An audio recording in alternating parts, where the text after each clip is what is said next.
So sorry about the microphones and all the hoopla here, because we really just wanted to have kind of an informal conversation with one another. But we are here and we have food, and we're thankful that you are here with us. So to start us off, we have provided, and I think you've received it before, our state legislative agenda. We provide the policy manual every year, and then we specify certain topics of interest given the nature of the session. And this year, we have obviously limited our various asks on the legislative agenda, given the obvious focus that you folks will have on budget and other limited items. So we have 4 items basically for review and conversation tonight. The community policing program, which is well known to all of you. I'll discuss it in just a minute. The Fort Steilacoom Park and Barn H-Farm Silo Project. The public defense funding issue, which you know is near and dear to the hearts of many cities and counties here in the state of Washington. And then a brief comment about the implementation of certain parking standards related to the housing density work that we're all working to accommodate and achieve. And then we'll certainly close, but we want to hear from you as well.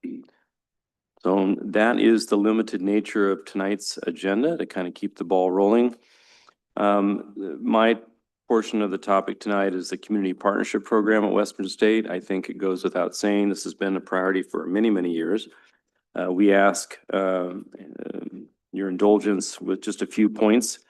We thank you, of course, for the continued partnership and supporting the Western State Hospital community. Plays a critical role in our region's behavioral health system.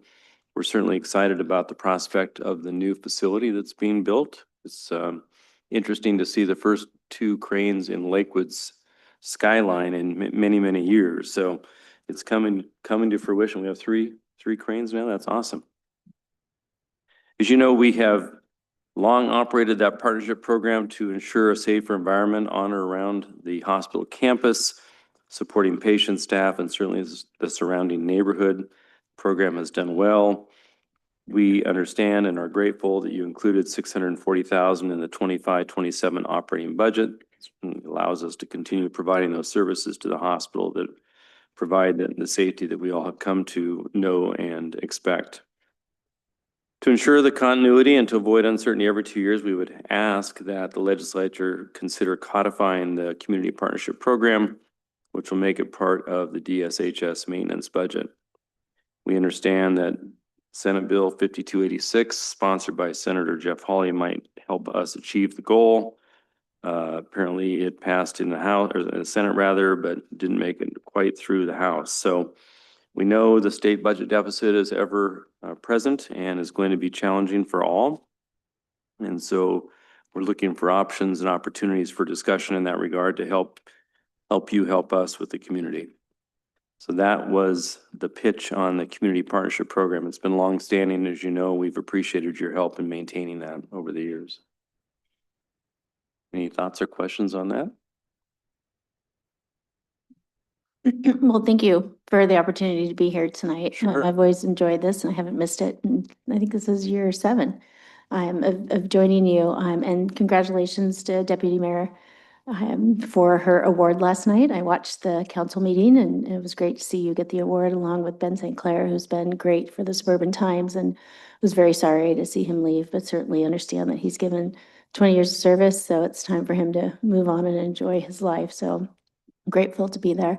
I have concerns about codifying this, and because we are in a budget crisis, we have $2 billion in deficit, and committee and legislative bodies moving forward, I don't think is the best route to go. I also think that allowing folks to ask each year is great incentive to make sure that the outcomes are meeting the needs of the community, and so there's incentive to continue those outcomes if it's not codified and not automatic. So I do have concerns about that bill and wouldn't support it at this time, but certainly support the community policing program and have been a strong advocate and will advocate each year. But codifying it in statute, given our significant budget challenges, is something that gives me pause.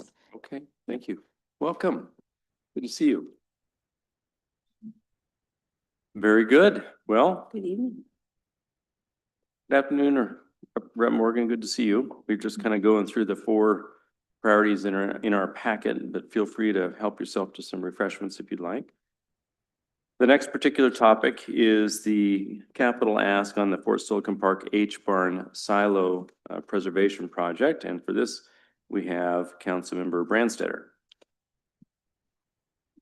Thank you, Mr. Mayor. and Thank you all for being here. Parks is one of those things that we have learned that the most successful projects are one where we've actually listened to the community and not just come up with an idea and hope that people would would like it to be able to go and do that. And in Fort Silicon Park, it has long been a topic about the historic barns that are there, and with lots of ideas about what to do with them. But they all center around a level of restoration and maintaining them to be able to go and do that. And, if we go back 6 years, we had the thing that happened where the wind blew one of the barns down.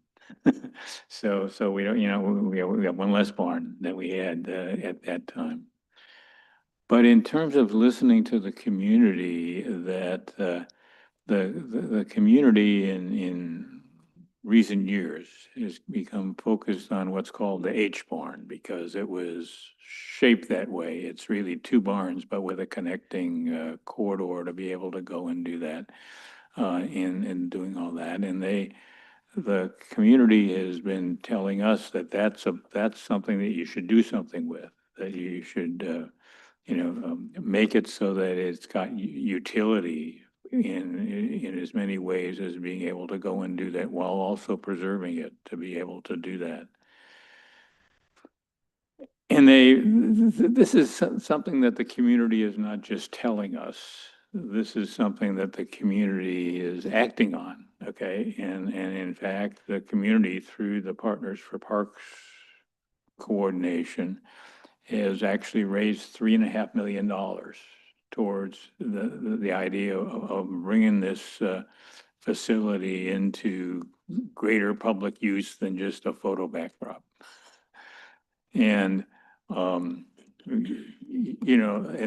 while what we're going to doing something to both because of codes and of other things, is we're still in the process of exactly what's the final design and how do you work through to bring this into a facility that is then usable and accessible to the community for a wide variety of functions. And we're in the process of working on that, and we're also in the process of looking at our own funding options for the entire project, which is going to be probably $9 million or more, so on. But all the options that we're looking at considering and that we're vetting with the public include that this H barn has the distinctive feature is that it has 2 silos. That's the only barns that do, and that and that all the different options that we might do retain them as both the symbolic historical things, but actual historic preservation, maintains the photo backdrop opportunity of the place to be able to go and do that. So at this point in time, we're not ready to paint a final design of a project, but it's for certain that the final design that we're going to move towards with the community is going to include and maintain those 2 silos that are there. And I'm sure you've all seen them, but they're distinctive, they're brown and they're being able to go and do that. And so we're just looking for some money to just make sure that while we're working on the rest of it, that the silos get retrofitted so that they're going to be there when we're ready to do the whole project, to be able to go and do that. And so that's why an ask of 200,000 to go with 50,000 that the city would be able to sees ourselves being able to put in as part of our initial investment in this project, while we're spending a considerably more than that on design and developing a final project to go forward. So that's why it's sort of our capital ask priority in this, even though it's a short session, but we also didn't think it was a break the bank ask either, to be able to go and do that. And it would, in us doing some work within the next 12 or 18 months to retrofit those, would be a great signal to the community that something bigger and more anticipating of them regarding the entire barn is forthcoming. And that's why the ask is here, is towards the top of our list. Thank you. Any particular questions, Rep. Levitt? Thank you, Mr. Mayor, Mr. Branstetter, Councilmember Branstetter, rather. Thank you for the pitch on this, on the silos. Why were the silos chosen? I think you talked about that, but you mentioned the $50,000. Is that something the council has already voted to encumber to funds if we were to fund it, or is that something that the council has not voted on yet?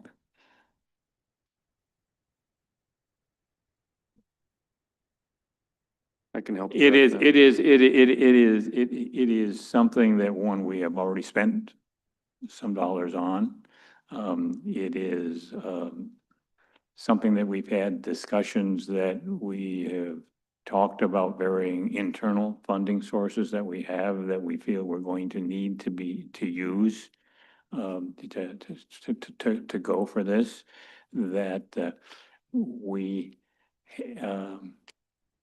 haven't voted yet, although I'm anticipating that before the end of this year, we will vote for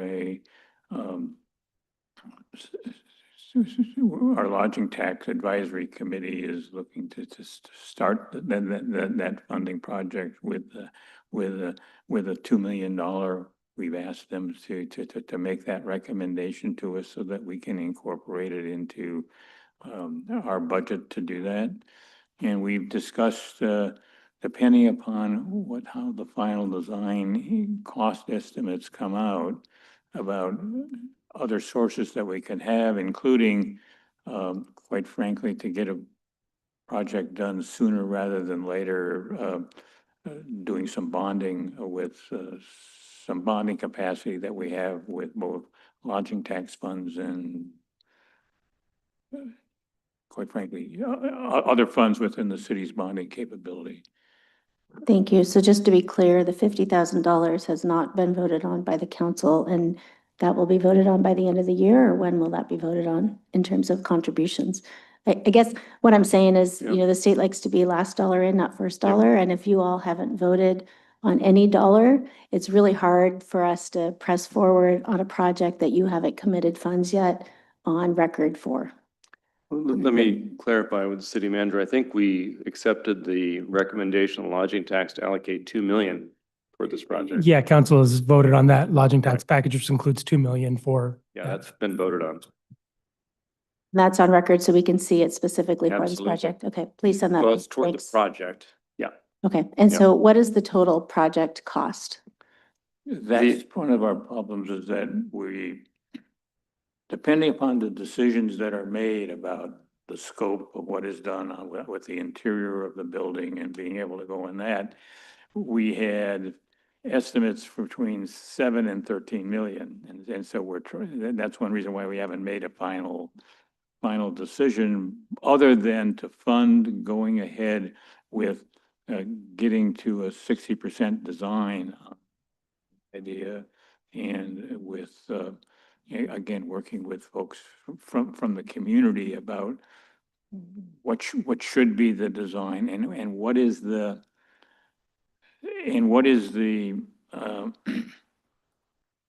the mix of the focusing on historic preservation and focusing on community utility of a venue. And until we get to the 60% design and then working on that with the community, we're not going to get to a final cost estimate to do that, other than that we're the middle of the range of what we're looking at is probably around 9 million. Mr. Mayor, may I ask a follow-up? Thank you. I guess the question that I'm asking, and I love the H Barn, and we've done our family photos there, so I just love that area. I'm just wondering, it doesn't sound like the project is defined of what it's going to look like yet. And it sounds like you're working to develop what that could be. And so what I'm wondering is why 2026 when you're not clear on what the project is going to look like, and why not wait to make this request in 2027? Because we're going into a supplemental capital budget process. We have several requests from the 28th that to me are infrastructure, Maslow's need, sewers, et cetera, that have not been funded. And so why would we want to spend $200,000 on the H Barn Towers at this juncture when the project is not defined? I mean, I am very supportive of the development of it. Again, I've done family photos. I love this area, but I'm just wondering why 2026 versus moving forward in 2027. So can someone answer that? Well, I just answer for myself, because we agreed to do the ask for 2026, but we didn't necessarily have a group discussion on the why. But the issue is that that the silos are essential to whatever is the mix of historic preservation, as that they are essential. But they're also fragile in the condition that they are in to do that. And so that sort of made the first priority to start doing something now rather than to wait. And doing some actual work rather than just designing things on a piece of paper that the community can see being done to preserve the silos is going to be helpful in sustaining the support for this project, which will probably continue to include seeking some community donations to do that. But I would defer to my colleagues about their why 2026 is. I think the essential answer is, regardless of the level of design, whether the $9 million or the 14 full meal deal project, as estimated based upon the design plans to date, there was no disagreement that the silos would always be completed and retrofitted as part of any design. So the thought was, in line with the historic preservation, to start with something we know is going to be completed and done as part of any portion of the design. It would do two things. It would historically preserve the key components of that particular structure. It would signal to the community that we are moving forward with the project and we're serious about it. And it would help Partners for Parks continue their fundraising, because their goal was to, originally when this whole thing came to fruition, they were going to raise $3.5 million. The city was going to put in $4 million, because we were given an early estimate 5 to 7 years ago, which is of course cost back then of about 7 to 7.5 million. So we were going to put in the full $4 million with lodging tax. And then the initial estimates came back higher than that. We still put in $2 million of lodging tax as the city manager indicated, and we're dedicated to filling that out as best we can in a prudent, financially sustainable manner. And that's why we kind of put a little bit of a brakes on the full meal deal. And we asked them to kind of go back as they prepare to do the 60% design at more functional as opposed to complete historical renovation, because there's a price tag. It's a little higher for the full historical piece. So that's why the silos are important now. If that helps, yeah. Any other questions on that? I know it's fairly small ask, but we wanted to have an ask because, you know, if you don't ask, you don't get. So we thought we'd at least make an ask. Okay, the next topic for conversation is the public defense funding issue, which I'm sure you've heard a lot about from many of your other constituents. But Mr. Boki wants to provide some additional information on this topic. You probably hear about it every single day. But we do need to discuss it as from our perspective.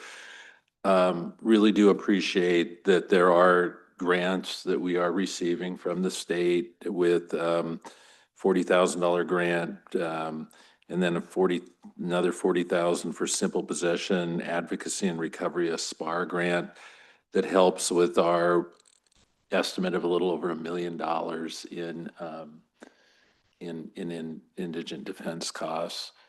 We're looking at doing the 2015 money. I mean, that's on the table clearly, but our staff has already shown us that it won't be very many years out and that will get swamped by the additional costs.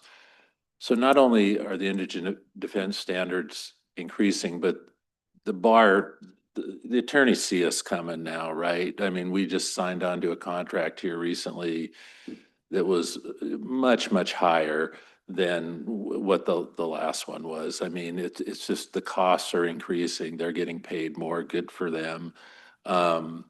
I mean, it's a supply and demand equation, and we understand that. And in both, I see in both the WASAC and the AWC things that they're in support of trying to do things to try to improve the supply of attorneys. I never thought, you know, insert attorney joke. I never thought I'd see the day when we had too few attorneys, but apparently we do now. So I know there was a bill last year, Senate Bill 5404 that Senator Nobles was a sponsor on. Thank you very much. I don't think it made it out of the Senate. Certainly this would probably not be the year that would pass. So I'm hoping, or I think we're hoping that the discussions will continue between AWC and WASAC. I know WASAC's taken the state to court now. Around that, I mean, it is a 50-50 split. Other states put in everything. You've been told this, so I'm not telling you anything new.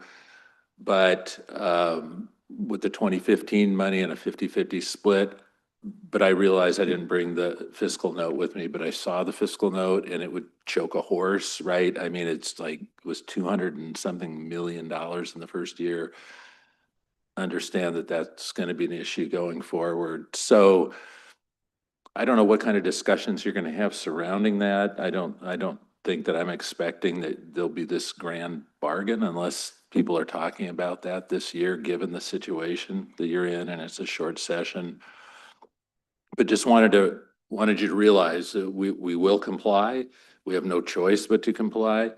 And we are probably going to do the 2015 money, but the 2015 money eventually is just not going to be enough. And so we're going to have to come to hopefully some meeting of the minds in the next 24 months or so over how we're going to do indigent defense in this state.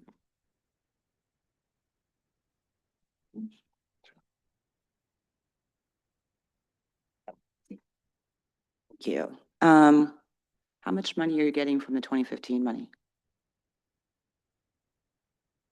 When we pass it, because we deferred until the new council is going to be seated in the first quarter of 2026, it should be about $2 million. I guess I'm really looking at how long this will last you.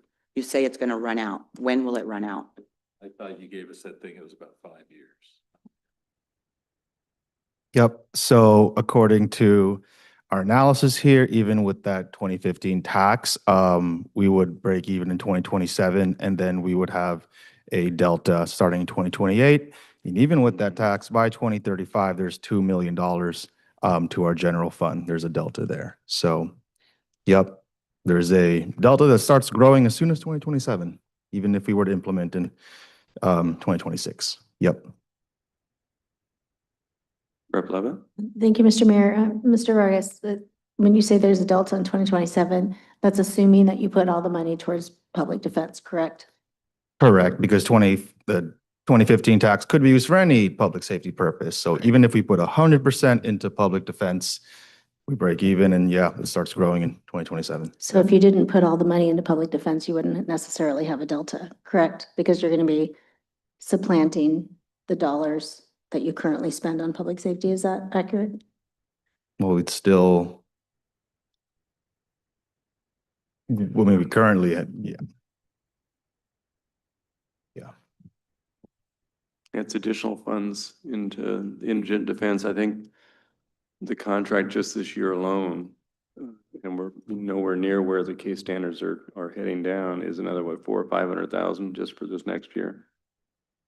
Current contract is 890 this year, and then it's 1.1 million in 2026. Right, so the additional, yeah. Yep. Chunk of change, yeah. It's significant, and I know we're all kind of grappling to deal with it. There aren't any easy answers on it. Most cities that I am aware of are taking advantage of the 1/10 of 1% criminal justice funding in an effort to try to help themselves. So I know the county has made this a county priority as well. What do you think this year? I throw it back to you. Has this got a snowball's chance of any sort of progress, or what do you think? I mean, my philosophy is what you said earlier. Community has to ask for what it needs. And I think I've advised folks to have as realistic expectations as possible, because as we know in the legislature, even when there's a budget crisis, the state is still going to be spending money. We want the state to spend money focused Right. on priorities, but I wish it was as straightforward as saying there's not money for it. The reality is people negotiate things all the time. The timing could Right. just be right. Things happen, things change, like, so you just have to ask for what's important, which is why I'm listening. And if there's a pathway for me to be able to support the city of Lakewood, I absolutely will. I mean, we all have the same talking points, right? Right. There is no money. And also there is money because we all pay taxes. So Right. we want to make sure that we still advocate for where we want to see those tax dollars spent. So if I see a pathway at all or an opportunity to say, hey, I'd like to, you know, continue to put my advocacy towards, or put my advocacy yeah. towards, or if someone asks me like, hey, you know, here's some money and one of your cities have something, like I will be one of the first to say like, here are some projects to absolutely consider. So I think that's, you know, my advice, that you're doing exactly what you should do. Appreciate that. Thank you. Anything else on this particular topic? It's a weighty and expensive one, but an important one for sure. As Mr. Boki talks about lawyers, I resemble that remark, Mr. Boki. So, yeah. Okay, the next topic is the implementation of parking standards, and Councilmember Pearson is leading us with this conversation. Thank you. Thank you, Mr. Mayor. Thank you, everyone, for joining us today, and did want to recognize you and appreciate you guys' work on the housing and growth, you know, work that you guys have been doing over the past few years. With that, you know, the parking standards that have come really kind of twofold as part of the ADU information, and then also as part of SB 5184, establishes statewide parking minimums, both in residential and commercial areas. And, you know, with establishing these parking minimums comes how do you regulate that? And, you know, that amount of regulation and setting the city up for, and cities all over the state really, for that matter, to better control parking and plan for it. Takes away from other city projects. So there's just not the resources available to do everything all at once. That's kind of, one of the big issues here is that, we have the state mandated parking and we don't exactly know how we're going to accommodate them. We're going to do everything we can to meet them. There's no question about that. But again, it's how do we balance that work with the other important work that we're trying to move forward, and move the city in the right direction and be able to, control and, plan for this parking that is going to be happening, but wasn't really, we don't have great plans for it right now. And people drive cars all over the place. And so they are parking. They're just not parking in areas that we'd like them to be parking in necessarily. So nor do we have standards to accommodate, some of these developments that don't have, as much parking as there has been in the past on site and things like that. So, yeah, I think that, that creates a big strain on the resources that we do have here. The ultimate request here, is that we're looking for your guys' support in creating a formula-based, program that, would allow distribution of funding to cities to support compliance with the state parking mandates. So that's kind of really, what we would be looking for is, something that we can put together a program and help, figure this out for Lakewood. So.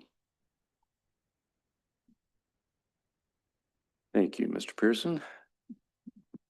Francis, do you have a comment on that? And let me just say that one of our problems, we're getting ready to be 30 years old. Okay, but we're a community that's been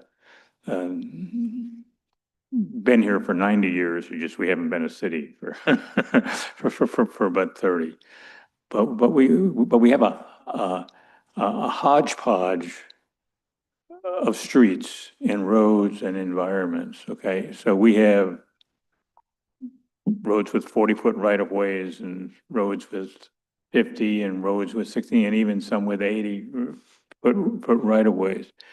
But then they run through all different sorts of neighborhoods, but to apply the exact same parking standards on all of those roads becomes problematic and in fact, because of concern.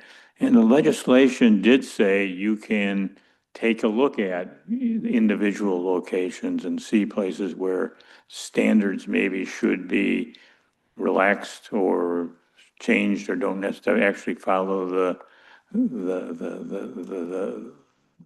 total standard to do that. But in order to get that exception, you have to do some studying, okay? And you have to have some experts come in and look and decide why this quarter mile of this street shouldn't have to comply completely with other standards and sort of thing. But the experts to do that, who would come in as consultants, are expensive. Okay, it isn't like we can just do as the city and decide around this table with our public works staff to be able to go and do that. The legislation wants that kind of a look at, and that's really what some funding to help us comply would do, because we think we have a number of streets, and quite honestly, not most of the streets, but a significant percentage of the streets of where full compliance with the parking standards will be problematic for a variety of reasons. But in order to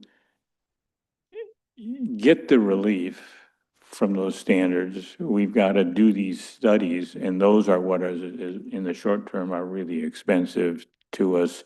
And the legislation said you have to do the studies, but it didn't come with any funding to do them.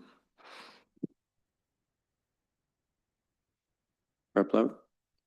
Thanks, Mr. Mayor. I mean, housing supply is a concern, and we don't have enough slots.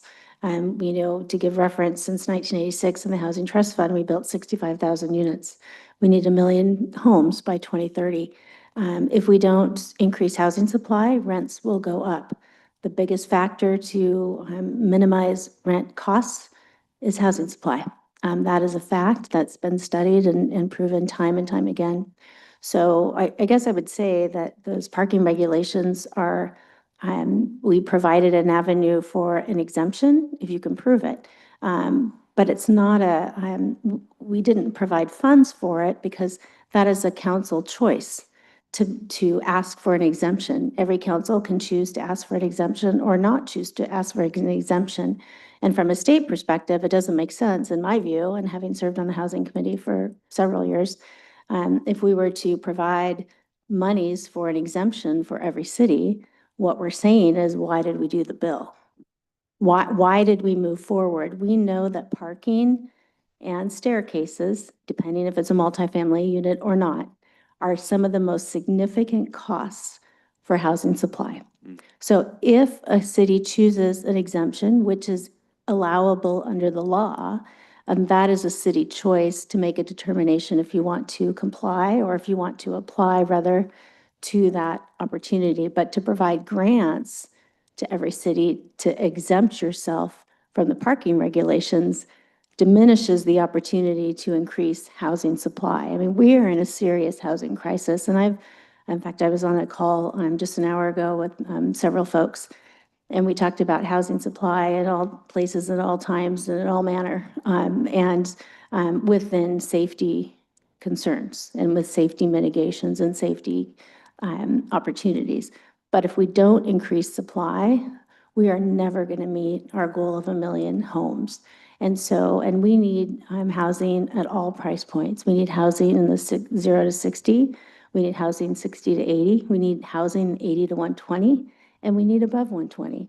And if we're not going to move forward in those places, then we're never going to get to a place where we can reduce rents in a way that people can absorb and survive, because people are struggling. And so I guess I would say respectfully, if you want to do the study to exempt yourself, by all means do that. But it seems to me having a grant fund from the state where we can't afford it, because we're dealing with challenges with Medicaid cuts at the federal level. We're dealing with food, housing, and shelter challenges. I mean, real life and death issues. To me, putting funding in for cities to exempt themselves from requirements to increase housing supply is not the best use of state dollars, in my humble opinion. But I support you all funding it with your own dollars. Yep. Yeah. Deputy Mayor? Thank you. Thank you all for being here tonight. I just wanted to share with you guys that we had dreams of the younger generation wanting to live where they didn't need a car. But it didn't happen the way we hoped it would. Some of it did, but it's not enough to make a difference. So that's where we are up against this right now. So thank you for your input. Rep. Morgan? Yes, thank you. That's a very good point that you bring up. Transportation. I have a question around what is the council's involvement with Pierce Transit? I'm the chair of Pierce Transit, so I'm pretty involved. Oh, Mr. Mayor, you know we have to have a long discussion about the inadequate public transportation that we have, right? Especially in all countywide, but East Lakewood really is suffering, especially over the bridge. Yep. And right now it looks like over the railroad tracks, and we don't want that.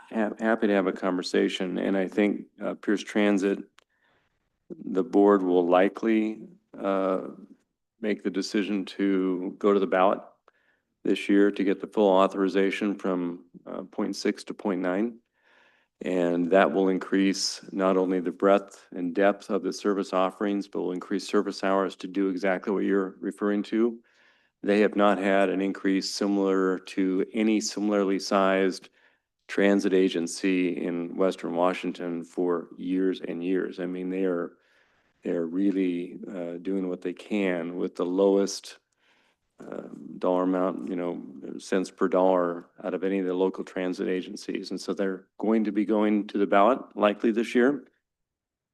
Yet to be determined by the commission, the Board of Commissioners for sure. But it's been a long topic of conversation to make sure that we can continue to provide the critical service of transportation to the communities, especially those in need, in the reliability and the locations that they need it. Reliability in terms of more frequent scheduled service so they can have adequate transportation to get to and from where they need to be. Make a comment on Yeah. that. You know that several years ago, Pierce County got stuck with the RTA tax. And that's only for the links. And we can't even really get on this link, especially in unincorporated Pierce County. And Right. so it's imperative that we bolster our public transportation. Absolutely. If people are going to be going to livable wage jobs. Right Yeah. now, we know that unincorporated Absolutely. Pierce County does not have any livable wage jobs unless you go to Frederickson, right? So we can't even get there. We are with you and very much look forward to your support if and when we go to the ballot, because it's going to take a big lift with all of the communities and the voters in the service area to make it happen. Because as you know, people are anxious about any sort of taxation these days. And when we did our 1%, property tax levy lift, which most cities do just to keep up, doesn't even hit the rate of inflation. And we got a lot of pushback for that. So I know when we go to the ballot for sales tax increase on the heels of the 1/10 of 1% for criminal justice funding and all the other assets, it's going to be a lift. And so we need all hands on deck to help us educate the public as to exactly your point, significant need. Could I ask another question off Sure. topic? Yeah. Given these inflation prices and and whatnot, do you guys still have a moratorium on cannabis? The city has a moratorium on the licenses, yeah. At the time when we looked at that years ago, the total potential net revenue was around 83,000.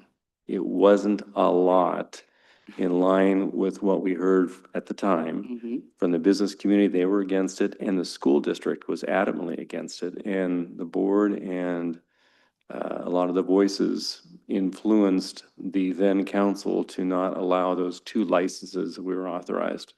That was then. Who knows what happens in the future? But the financial impact was fairly modest in light of some of the other negative impacts that the community saw. And we have seen anecdotally in other jurisdictions, the challenges with the cash-based system. There's been a lot more criminal activity, and that costs money. Whether it's in excess of the 83 then or the whatever it might be now, I don't know. But it's certainly an opportunity for future councils to take a look at. But at the time, the money was not significant. Correct. Well, it's very significant today. It's $1 billion industry. It pays for our Apple Health. So that must mean we are generating lots of tax revenue off of this product. I'm sure that when you guys took a study of that, that was probably way back in 2015. It was. Yeah, it was way back then. Right. Yeah. We are a decade and a half into this being legal and would love for your council to probably take another look at that in terms of what type of tax revenue you could bring in for some of these projects you're asking the state for money. Also, it brings people with jobs. That Sure. gives people get jobs in these places as well, and it's good for small business. Understood. We have had some public comment recently on it, so that's always good to hear. Anything else for the good of the order? Those are the only 4 topics that we had for you tonight. We knew your time was limited and valuable, and we wanted to try to keep the meeting short and to the point. Again, appreciate your attendance tonight, but we want to open it up. If you have any particular thoughts or comments for us, challenges that you'll be grappling with where we might be of assistance to you down at your short session this year. Sounds like that is an topic of interest for sure. Anything else we should be aware of from your perspective? Mr. Mayor, I'll add one. We're continuing to grapple with retail theft. So would appreciate anything that you hear on that level. Certainly with our smallest businesses, the cost for retail theft is not just for the business, it's for the workers who work at those stores. It's for community safety.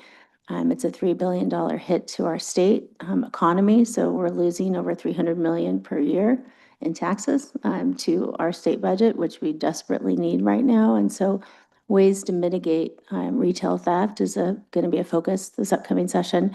And I'm not talking about grandma getting a loaf of bread for her grandson to feed her grandson, or a mom getting, diapers to take care of her child. I'm talking about intensive retail theft where there are boosters and it's organized and there are fencing operations and the buy gold.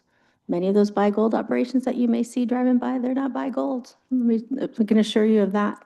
And it also is coupled with human trafficking. So certainly anything you hear in the city of Lakewood proper, we would appreciate hearing on that front.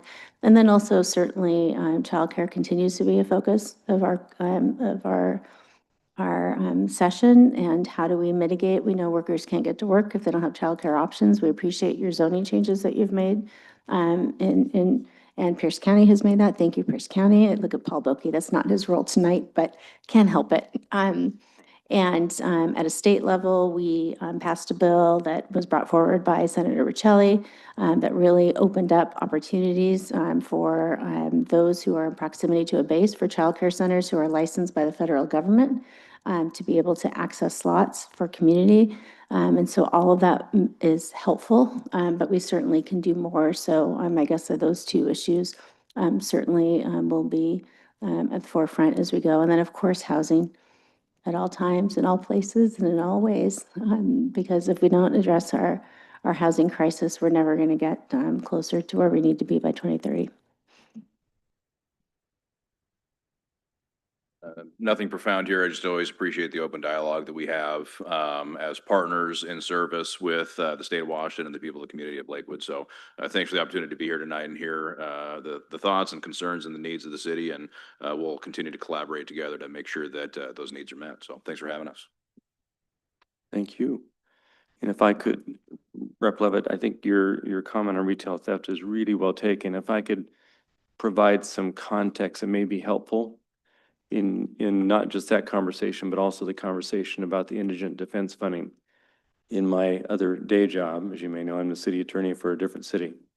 And because of the case standards, anecdotally, here's a story that might impact the retail theft issue.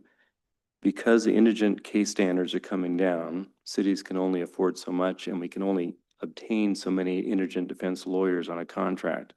So for example, Auburn has historically charged about 2,500 cases a year. The contract we're able to get with the few indigent defense firms that are out there are maybe going to be 3/4 of that. There are going to be case charging decisions made, DV, DUI, significant assault, and some significant thefts are going to be on a higher priority list. Some of the other retail theft, if we don't have enough funds to fund indigent defense fully, we're not going to be able to make charging decisions that make everyone happy in the business communities. And so it's going to be an interesting conundrum to deal with, but I completely understand, because the communities that suffer retail theft, it's an impact, not just to that business, but the entire community. And Mr. Mayor, we're aware of that. I mean, it's a full court system, including prosecutors, et Yeah, cetera. absolutely. Mr. Boki. I want to mention the childcare because we just had the hearing last night. And that's a really good example. And we didn't even hear about this close to bases kind of thing. And I think we need to understand that as presented last night from staff. I mean, this is a really good example of where a state mandate is actually helping us, right? Because you mandate it, we got to do it. And and staff specifically said, you need to do this because we've got some childcare deserts, including the Springbrook neighborhood that used to be called McCord Gate because it's right outside of McCord, Tillicum, and in the Lakeview neighborhood. So we're hopeful that when we make these changes, there'll be some movement in that area and we'll open some slots up. So I think that's a good example of the state saying, hey, we need to improve this situation and you guys need to do something about it. And I think we're all behind it. We did have opposition to it, by the way, or some concerns, I guess is a better way to put it. But I think it's the right thing to do. And I think that that's a really good example of where we can cooperate with you guys. And Mr. Mayor, if I may, just to clarify, Senator Riccelli's bill is not mandating cities do anything. What it is allowing is childcare providers who are in close proximity to bases, who are federally recognized already, who have gone through the federal recognition and accreditation standards to be a childcare provider, that they don't also need to go through the state regulations, but they are governed and under the authority of, for public safety purposes, under DCYF. So DCYF will still have the authority for public safety concerns, for complaints, for bad business practices, et cetera. But they don't also need to go through, if they're already federally recognized and gone through the accreditation standards to be a childcare provider, they won't also need to go through the state provider. So it's really streamlining and removing barriers and regulations to allow childcare providers to open up and continue to provide those services. But it's not a mandate on cities in any way, shape, or form. Yeah. Oh yeah, we love that zoning too, but that's separate from a different bill. Yeah. No, excellent point. Childcare is critically important for many of our residents. And so we're embracing those changes that we discussed last night. Look forward to passing that at the next, oh, we did pass it last night. Yep, got it all done. Took that into consideration and got it taken care of. Well, good. Well, that's all we had. Thank you for your feedback and comments. Anything, Senator, you want to impart? Any final words of wisdom? I also extend my gratitude to each of you for having us here, and thank you for working so hard to be a strong voice for residents here in the city of Lakewood. And as I mentioned earlier, I want to continue to be a good partner. So if there are ways that I can support, I will definitely step up to the plate to do so, and we'll continue working hard for our district. But just thanks for organizing this tonight and sharing how Lakewood is impacted by legislation that is passed or funding that is not available, and also just sharing projects that are important to constituents who live here. So just thank you. Thank you all. Well, thank you all. And just a final comment. This is Deputy Mayor Moss's and my probably last joint session with you as members of the Lakewood City Council. So from us to you, we thank you for the partnership and the working relationship we've enjoyed together. I really have enjoyed it and appreciated it. Thank you. Thank you for your service. Appreciate it. You're welcome. Yeah. You guys have been great to work with. I've enjoyed it.